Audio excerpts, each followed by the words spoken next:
Hey guys, welcome back. Today I'll be showing you this node, the sort node. So let's begin. How to get it? Well, simple, go to the plus, write sort, and boom, there you have. But before we talk about it, let's jump back a bit to our humble code node that is the start of everything. So if we enter it, I have made the script that when we execute this step, as you can see, it gives us a lot of fields, a lot of information, ID, name, age, joint, performance, custom code, everything. So this is what we'll use to sort. So once you have your sort node here, if you enter it, we'll have a couple of options. Ignore this for now. Let's just take it out of here. And at first you'll see this. So the sorting, there are three: simple, random, and co. We'll go through all of them. The simple is, as the name applies, it's very simple. So basically you just give it a field name, you choose the order, ascending or descending, and it will sort based on that. So for example, let's go with ID. It's ascending, and once we execute the step, there we have it. We will have it based on the ID ascending. So it goes from the smallest to the biggest. Of course, you can add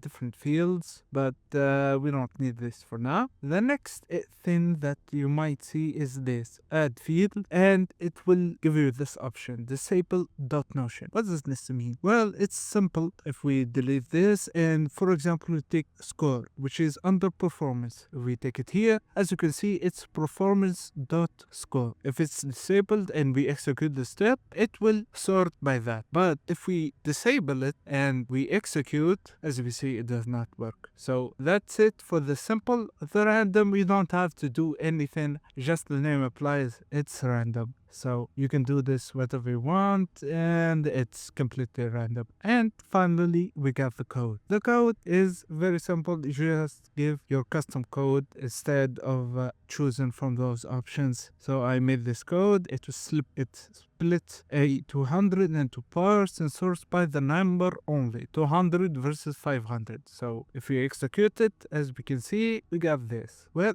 that has been it for the sort node. It's very simple and very helpful. Thank you guys for watching, and goodbye.